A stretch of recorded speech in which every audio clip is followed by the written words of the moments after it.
Yo, what is going on, guys? It is your boy Kimbo here, and it's time for a pretty special video that I've been holding off on for some time, because I've wanted like things to be announced and such. But yeah, so I'm gonna be doing a few of these type of videos. Anybody who's been a subscriber for some time will remember me doing these same type of format videos. Where face cam, not a live stream or anything, but talking about my opinions of like seasons of like shows and such, like at least ones that I've seen and such. But obviously, as the title shows for this one, my thoughts on the first season of Bakugan Battle Planet, for the remake, for not the remake, the if I can words, I just woke up. The reboot, there you go. I can words, I promise. But yeah, so my thoughts on the first season of the reboot, that being Bakugan Battle Planet. Now, for this, I'm gonna break it up into like different categories, So I'll talk about the anime, I'll talk about like the card game, and I'll talk about like the figures and such, all of it, and give my opinions on it. I obviously did this for the first era of Bakugan, like all the first era. You can go and check out that video, because I did so then, explain like how I thought of, like what I thought about the first era. But we're gonna get into the reboot. So Bakugan Battle Planet, dude, all I can say is it was a wild ride for sure. Like throughout all of last year, anybody who doesn't know, I'm sure a lot of people know, I was at the first invitational, the very first invitational that they had, where they showed off the reboot. I remember like recording as much as I could for you guys, going and showing like the new characters. That's where I got to meet a lot of people. Like I got to meet Leon Hart, it was really cool. Leon Hart, Team APS, Negative Legend. Got to see Ilanuk. you know, just so many people that I got to meet that, obviously Simo, Billiam, and many, many other people, you know what I mean? It was just so wild. And obviously your boy Hardcore Lecter and Ethan Monster. Dude, it was just so crazy. Like, first things first, like, it was wild. The fact that it showed, like, Spin Master really cared because they found me. Literally by that point, I wasn't like known or anything, you know what I mean? Like, some people have like seen my videos, and some of my videos like happened to blow up for Bakugan because I wanted to show that I was big time into the series, you know what I mean? That I'd always loved it. And I'm like, if it comes back, and I said it like years before, if it comes back or I find out word that's going to come back, I'm going to be making a bunch of videos showing off my collection and stuff, getting some of the older Bakugan that I wasn't able to get, and all that good stuff. But, just started off with that. The fact they had an invitational, and they found me, a kid from the middle of the woods, who's a big time, like, diehard fan, just shows, like, how much they care and such, Absolutely shook that I get to be a part of the first invitational and such, and totally honored about it, man. But yeah, that's how everything started off. Got to show you guys the figures and such, how they were gonna be when they were coming out. I got to open a bunch of stuff myself. I actually like spent hours after the actual event ended opening stuff outside of Spin Master headquarters so I could fit it all in my bag. And then I went like Baku Bay hunting, but there wasn't any Bakugan out at the time. But yeah. So, just talk about that, the little snippet, so people know, like, I know my history and such. And also, just saying, I have watched the entire first season. Like, every episode I've watched and such, so I might skip over, like, really, really big details because I'm trying to narrow it down and talk about everything in, like, a short amount of time. Just saying that is, like, a spoiler for anything. So, if it's like, oh, you missed the name of a certain character or such like that, like, forgive me. I might not say the exact name or such, a lot of thoughts in like trying to do it in a short amount of time. But yeah, like I said, it's going to be separated into 3 different categories. Just wanted to start it with the invitational, the first invitational, talk about that. But yeah, like I said, the anime, the card game, and also the toys themselves. So yeah, I guess first things first, we'll get into some of the aspects that people know of, and that being we'll go in with the toys the first thing, because everybody knows about them. But yeah, for the figures themselves, the Bakugan figures themselves. So for the Bakugan themselves, all I gotta say is the quality of them was so good, man. I loved seeing it where, obviously Pyrus, Aquas, Darkus, Ventus, Chaos all coming back, and then obviously them introducing Arliss. And Arliss was up in the air as like, the new faction for the longest time. A lot of mystery behind it, exactly how it was. Obviously they're saying like some of the Arliss Bakugan were stronger, were like kind of stronger on that level and such. But they explained more and more about it as the series went on, and then like with the even with the figures. You know, when it got towards the end of the season, finally figuring out what Arliss meant. But I mean, we got over 200 Bakugan, you guys. Like 200 Bakugan, so many different Bakugan, like Ultras. We also got, you know, the core Bakugan. And just saying, the quality of them was so, so good, man. I loved how they made the core Bakugan because they paid big homage to the first era of Bakugan, because a lot of the Bakugan were like that. They were all basically like that, like how the core Bakugan are now. And then they upped it and made it where they put more details in the Bakugan. Like, you know, some of them will be like flashy openers and, like, you know, have a lot more detail in them and such, and even do tricks as they roll open. You know, I'm looking at you, Webum and Garganoid, and then some other Bakugan like Hydronoid and such, and even like Phaedrus, kind of. But yeah, just like some flashy openers like that. And it's just so, so cool to see, man. It was so cool to see how far they brought, like, all the detail out of the actual ball itself. And really, really, like, blow it up, you know, and make it where, like, they can do tricks and such, and also fit so much detail into just the Bakugan ball, like the same size marble, but just obviously having a different design, and then all the different factions and such. Just so, so cool seeing that. So, you know, for the figure wise, I was really, really impressed with season 1. It was just so, so good, man. And now getting into the cards, like the cards themselves, you know, and like I said, it's a real honest, like, how I feel about it type thing. So for the card series, we got 3 of them. So for Battle Brawlers was really, really great, man. You know, you had a lot of cards in there that did a lot of, like, big time switching up things. Like, I mean, Cocoon Shield, making it where Bakugan's B power comes 1,000. Like, that's pretty huge, because you can have Bakugan that has like 200 or 100 as a B power. You play that, goes way up or such. You had cards like Dan. You had so many crazy cards in there. You know, I mean, Magnus was a pretty wild card, even though it was like really, really high cost and such. But yeah, man, overall, a lot of really, really awesome cards for the first wave of the TCG for Battle Brawlers. It was honestly really, really balanced, and also a lot of hard-hitting cards with it, which was really, really sick to see. But yeah, and I mean, Dan's still very, very useful. You know, I mean, you play it, and once you play it, you roll out a Bakugan. When it opens with the top card, whatever it is, you can play it. It could be like something that costs like 10 energy, but you can play it because that's Dan for you. You know, really, really strong. But you got some powerhouse cards like that in Battle Brawlers. It was just so, so crazy, man. And then we got Resurgence that came after that, you know. Some pretty awesome evos with it. Like, honestly, I liked Fangzor, Maximus Fangzor Ultra. Like, it's pretty wild because you lose half of your deck, you can play it for free, which is a pretty wild effect, man. So literally late game, you have it. There you go. Just put it out there. Like, hey, I'm here, boy. What's up? But yeah, man. Then you also had cards like Sneak Attack and such, you know, and a bunch of the, you know, the different elites that were in Resurgence. You know, it was pretty sick, like ATDU, Arliss, Titan Dragonoid Ultra, and then that's when we were getting like Dragonoid. That's when we were getting some Webums, a bunch of other Bakugan put in as well. And I loved how there was balance with it. You know, how much, you know, how the Evos really switched up the Bakugan. Like, if a Bakugan, sometimes if it had like way higher B power, the Evo maybe took longer to get out, or like, you know, didn't have as much B power, you know, so, you know, it kept some balance with that, so it's not overshadowing like Battle Brawlers like crazy. I mean, Battle Brawlers was hard to beat because it was already really, really good. And Resurgence overall was a pretty good TCG as well, I'd say. You know, Battle Brawlers was like wild, like, you know, power wise and such, probably king, but Resurgence was also pretty good.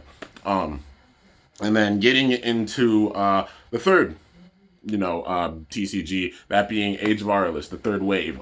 You know, for Age of Arliss, the main downfall for it, you know, I'm, you know, a constructive criticism type person. You know, I give the positives and the negatives and just be, you know, real about it. You know what I mean? And just saying the things that maybe somebody people would thought, and just how I feel myself. Like I said, my view for it, it was unfortunate that, you know, it took some time for it to get out, and even like now it's still kind of difficult to get Age of Arliss, except in some certain places. I guess it's like starting to roll out in the UK, so that's pretty cool. You know, hopefully they can get that out, like big time wide distribution for it, because, you know, they shouldn't just skip over it, because it's a lot of Evos and such that people can't get. And, you know, I even myself was only able to, like, you know, get them because of like people that I knew, you know, with like Mayor stores, because that's the main place it's found at, is Mayor.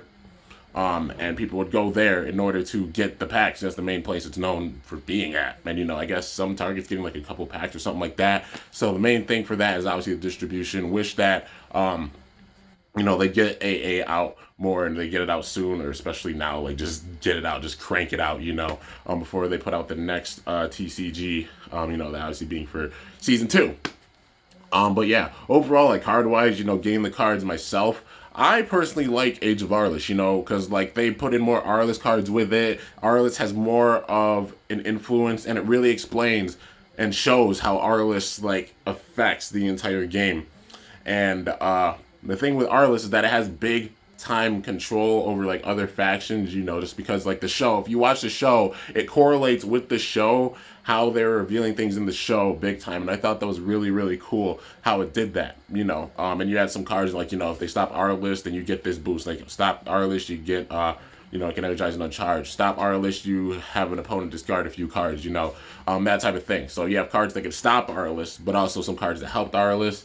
And the thing with Arliss is that like you can get different abilities with Arliss with different factions, because like just how Arliss runs over kind of everything, so you might have some cards that might be like, oh, choose if battle mastery cards, like you might get Frost Strike or Double Strike or Shadow Strike or draw 2 cards or something like that, you know what I mean? That was a really, really cool thing that I thought was pretty sick to see. And also the flips that stopped 3 factions and such. That was the main check on Arliss Titan Dragonoid Ultra, because it was a boss at the time and it was hard to stop that thing because it counts as all factions. And then having those like triple stop cards was really cool, like 2 costs and such. That was really sick, having some pretty good flip cards that stopped and such. Overall, like elite wise for it, I mean Maximus Nilius Ultra is a boss, it's really, really strong. Then you have Shun, Dan, Leah, Winton, all like the baby brawlers, but yeah, and also like Magnus, Living Arm with Tico. I still haven't pulled that card, but it looks really, really sick. But they put in more Arliss cards. Hopefully they can put in more Arliss cards, because I still don't have enough cards to make an Arliss deck. I don't even think there's enough cards out to make an Arliss deck at this point. It's getting closer because like, things with like season 2 and such, but still, even at this point with this. But yeah, overall, like a TCG, I think it's pretty awesome. And, some of the Bakugan don't have the highest B power such, and that turn some people away from it, but also the effects of it. Like you have effects like Underdog and such, which switch things up big time. I mean, Kellyan, for a big example. Kellyan, you have the Underdog. You can play Diamond Kellyan right away. Goreen, the biggest example, I'd say, because literally Arliss Goreen, the Underdog. You have Hyper Goreen, it's Evo in your hand, you can play it right away. You have Hyper Goreen out, and then you like re-roll after that. And you have Maximus Goreen, it still has Underdog. Reroll, land it, you can play Maximus Goreen. You can literally get it out if you have 2 rerolls. And you have enough energy for it. Which is really, really wild, dude. That's a crazy, crazy setup. I think Goreen, Arliss Goreen is slept on, in my opinion. I still think it's slept on. It's really good. It's really, really good if you set it up the right way. But yeah, and I'm still looking for like, Evos myself. I got 2 Maximuses, and I need hypers. I need the Hyper Goreen so I can even use it. But yeah, like I said, the main thing would just be the distribution, for it. Hopefully they can get that figured out and get it like more widespread, because AA is a pretty good series. It's just that like it's hard to find. That's the main thing for it. But yeah, so that's my thought on like the TCG and such in general. It's really, really sick, dude. Like just so much balance with it. So many different Bakugan, so many different Evo, so many different cards that can switch things up, and so many different ways that you can build a Bakugan deck. And it all depends on your style, Like my style might be different than, say other people that brawl and such, like Fire Lena style or Jet style or like Baku Blade Legacy style or Nerdy Friend style or, just so many different brawlers styles, you know what I mean? Or like Baku Nerd style, everybody has different styles with how they play. So, that's one thing I love about the TCG is just how much there is to do, because there's so much diversity with it. So many different Bakugan, so many different cards, so many different ways you can even set up a deck for your style. And I think that's really cool about the TCG. So yeah, I've gone over the, the figures themselves, how I felt about them, gone over the TCG, how I felt about it, and now talking about the anime. So I know people have been waiting for this, the anime. I have watched every episode of the anime, and the main thing I've seen for people is like, oh man, this isn't as like crazy as it used to be, things aren't like going really wild, I'm not the biggest fan of the anime, maybe the art style or such. I personally like the CGI style. I think it looks really, really sick, dude. I like the way that they did it.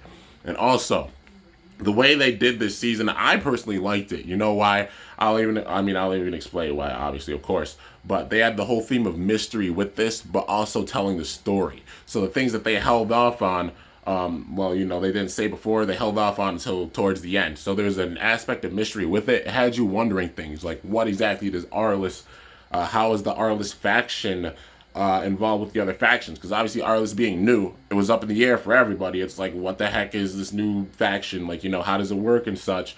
But they explain that going towards the end of the series, but it also like starts off, all happy, heartwarming and such, and then you even introduce like the younger kids, like the Rowdy Reds and such. You have like Dan, Leah, Winton, Lightning, the awesome ones. You have them, and then you have like the different arcs where they're battling and such, like the arcs where they're just having fun, and then there's an arc where like all the Bakugan were sleeping and they started rolling and such, and they were going to the crater where the Great Collision happened, and then they start explaining what the Great Collision is. They say how the Great Collision happened right away, but then they don't explain until way later, because it's the aspect of mystery. That's how Bakugan's always been, like a little bit of like mystery with it. Look at the first season of Bakugan back in the day. There's mystery around who Masquerade was, how the heck is Hal G here, who the heck is Hal G, and the whole thing with Naga, the Infinity Core and the Silent Core. Some aspects of mystery with it, but obviously setting up for the big evil arc. And they did sort of the same kind of thing a little bit, with this. So obviously you had it where like there was AA Animus, and then you had all of the people in AA Animus, like Colonel Armstrong Trip, you had Magnus, you had Philomena, obviously being one of the big ones. And yeah, just AA Animus, the group in general, trying to figure out what's up with the core cells. And then they obviously introduced like the core cells. They're like, core cells are some of the things that help manage the energy over Vestroya. So Vestroya is still a thing in the season. If you haven't seen the series, you might not want to look at this, but I'm always going to be explaining a lot of things. But talk about the core cell, how all the core cells are like linked together in sort of a network, well, kind of, and they maintain balance over Vestroya. And then they start explaining how things get really dark, like how they got darker. If you don't watch the entire series, if you haven't seen the entire series, you should go and watch some of the later episodes, because yes, it starts off as heartwarming and such, but it gets darker. That's just how it goes. And anybody who says like this doesn't get dark, I gotta tell you, it gets pretty dang dark, dude. So with this series, the main thing is obviously the evil of the series is Tico. Anybody who doesn't know, Tico was a golden Bakugan. He was a golden Bakugan, just like how Goreen was, how Pyravian was, how Trino was. That was like the Great Council. And the Great Council are the Arliss Bakugan, at least that we know of. There's only like 4 of them that we see in the show, and they're the Great Council. So it seems like they kind of have influence over, like, they protect the core cells. Because the core cells, are linked to like the energy in Vestroya and the health of how Vestroya is, and the planet of the Bakugan. So if they all get contaminated, it's bad. And that's sure enough what happened throughout the series. Tico starts showing up, he starts contaminating core cells, but then he contaminates more and more core cells, to the point where, it's infected with the V virus. And the V virus is a virus that basically takes a hold of anybody that, comes in contact with it, and becomes Tico's minion. This happened literally, he infected Trino with the V virus, and Trino actually went into a slumber. It's not known if Trino like died, but Trino went into a deep slumber towards the end of the season. This virus, like Magnus wanted to get stronger and such when he was facing Dan at one point, and there's an infected core cell. He went in it, and Tico infected him. He infected his hand, and that's how Nilius actually evolved to Titan Nilius, and how he was able to get that power, because he was using some of Tico's power with that. But then they had to save Magnus, Whenever there was a contaminated core cell, there had to be a battle within the core cell. If you win, you could free it. You have to face contaminated Bakugan, though. If you win, you can free the core cell. If you lose, it can become contaminated, and you also go with it. So you become a minion. But fast forward throughout the series, so many people are getting infected with this, like AA Animus is pretty much no more, because everybody in it got contaminated except for like Philomena and a few select people. Magnus got infected, but then he got saved and such. But then there was a point where Benton got infected himself by Tico. Like literally Tico himself infected Benton, because Benton had that knowledge, because he's Philomena's brother.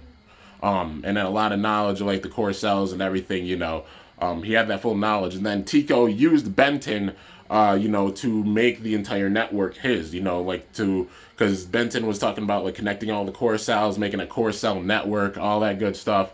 And And he realized it was wrong. But by the time he realized, Tico infected him and went ahead with it anyways. So like he saw he was playing right into Tico's hands, but then Tico's like, nah, I'm taking control of you, I'm taking control of your mind, and there's nothing you can do about it. And they're not even gonna realize it. So like the awesome ones were going and talking to Benton, not realizing that he was infected and such. But then, like, over time, they realized it because then they saw Benton, they saw Hydronoid, and they're like, oh man, he's infected with the V virus. Holy crap. But it took them a long time to realize it. By that point, a lot of the core cells were already infected and such. And then you had the Great Council, the remaining members, fighting it off. That being Pyravian and Goreen, you know, because I said Pyravian, Goreen, Tico, Trino. Those were the 4 original ones.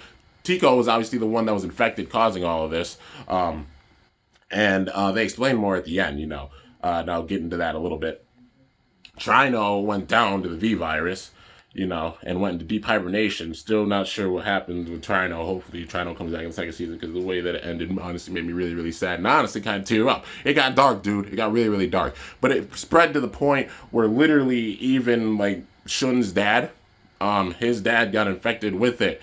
And they had to go and free his dad. Like everybody was infected with the V virus and such. It got really, really bad. So it was basically like the awesome ones and whoever was left facing off against Tico at the end with the V virus. So Tico finally, he needed the great core cell. That was the last one. That's the greatest core cell of them all. But then finally found it and tried to infect it, and then the great core cell was still fighting. But Tico gained a massive amount of power, but at the same time, like Drago, like all of Bakugan actually had amnesia of what happened before, what caused the Great Collision. What happened before, and they explain it, is that Tico was like, he used to be a member of the council. So why did he turn evil? He turned evil because he wanted to actually save all the Bakugan. It was a good mentality for it, because he didn't like seeing Bakugan battles and he wanted to stop them from brawling.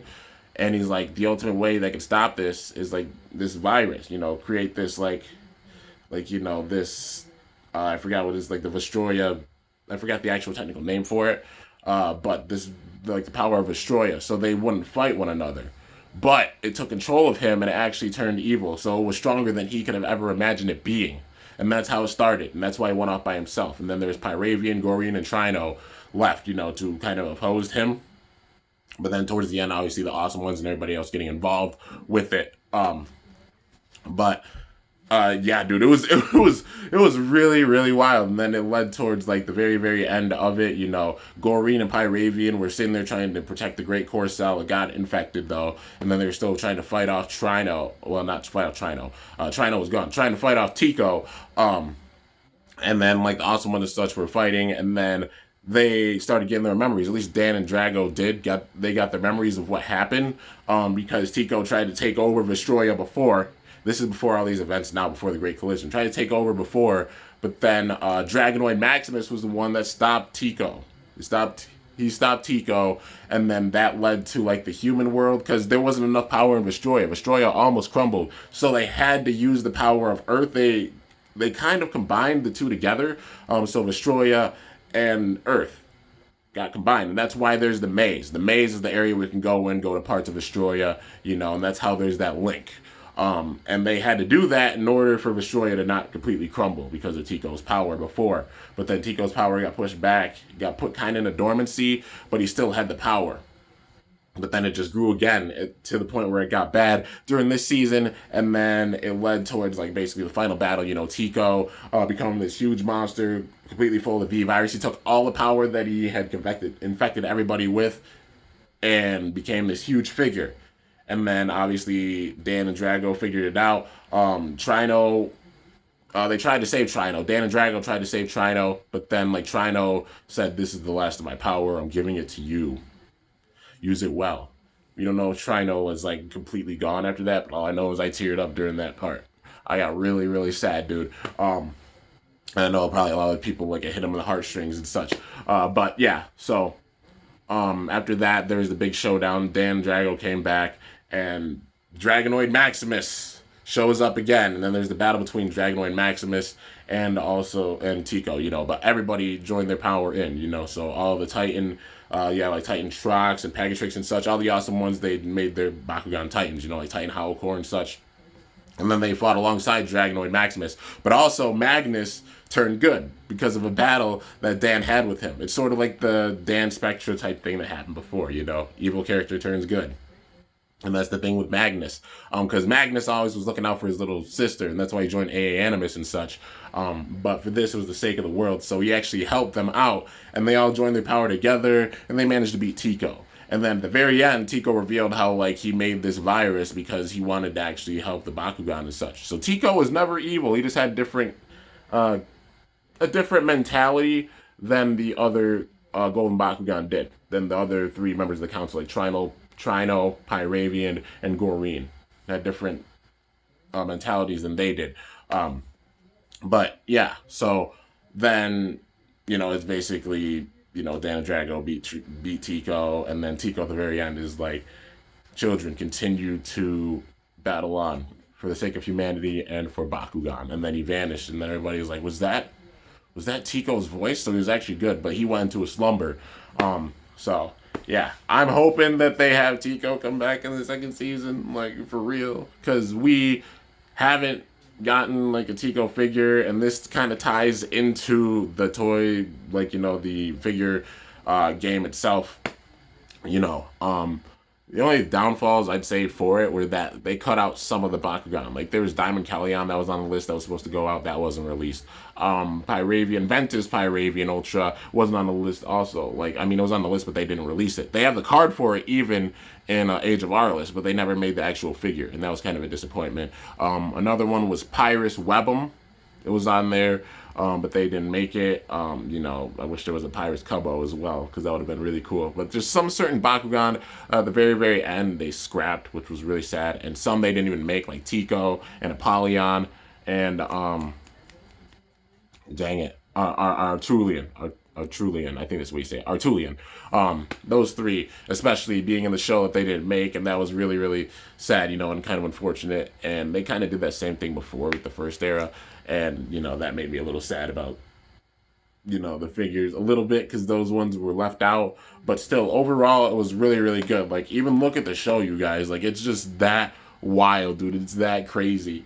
It gets really, really good, and I personally like the first season big time. So season 2, obviously big time hype for that. This video is already long enough, so I'm gonna make that into a separate video, my hopes for it and all that good stuff. But yeah, anyways guys, that is it for this video, you know, talking about how I felt about everything for the first season. You know, like I said, the figures themselves, the card game, you know, the TCG, and also the anime. And overall, they all get high ratings from me, you know, really, really good. They had like there are some flaws, obviously, with things, you know, and I mentioned them throughout this video, but still, overall, it was really, really good, dude, and I enjoyed it a lot. And also being able to go to the second invitational, I was shook, dude. But yeah, and also the first one, like, just totally honored, man. But yeah, I figured it was time to make this video. I know it's kind of a half-hour-long video, but thank you so much for if you stuck around for the entire thing. Just wanted to give all my thoughts on it. Knew it was going to be a longer video, and yeah, man, because I wanted to go into everything in depth and give my honest opinions about it. So if you guys were wondering about anything with it, now you know. And yeah, and also to answer the question of how does Arliss play the role in it, you know, the core cells, they kind of have the Arliss power, and the Arliss Bakugan watch over the core cells because they keep the balance of Astroya. That's why the cards have it where you can use different abilities from different factions. So, like, you know, you might see like draw a card, you might get like some B power with it, you might get some Shadow Strike abilities. It literally has different control over different factions. Like, you know, it has abilities of different factions, but not on that crazy level as the original factions do. You can see that influence because of like how the core cells influence everything of Astroya. So naturally, every single faction with it, Pyrus, Aquas, Darkus, Chaos, Ventus, all involved with that, but not on the craziest level as like how they normally are. Arliss, though, you know, can go in and take little abilities from all those factions and use those abilities, but the Arliss power itself is huge, you know. So yeah, the presence of Arliss can make it stronger, you know, hence like why Arliss power has it where a card normally gets like 300 Bs or like 400 Bs, it'll get like 800 or something like that, or it gets more damage or things like that, you know what I mean? So yeah, hopefully that explains like the Arliss power and how Arliss has the influence over it, and they finally explain that towards the end, because, you know, the whole mystery factor, and then they finally answer that mystery. But yeah, guys, that is everything for this video, everything, like all my thoughts on the entire first season of the reboot. You know, my entire thoughts on Bakugan Battle Planet, the entire season. But I know it took a little while, so definitely show some support by smashing or slicing the crap out of that like button. Definitely appreciate it. But hope you guys enjoyed. If you did, be sure to slice the crap out of that like button down below. Let me know how I did. If you're new to my channel, definitely be sure to subscribe for some epic content because I upload daily. And if you haven't already, be sure to ring that bell by my channel name to be notified whenever I upload a video. So yeah, guys, until next time, it is your boy, Kimbo, signing off. See you guys later. Thanks for watching. Until then, stay awesome and Bakugan Brawl! I'm up out of here.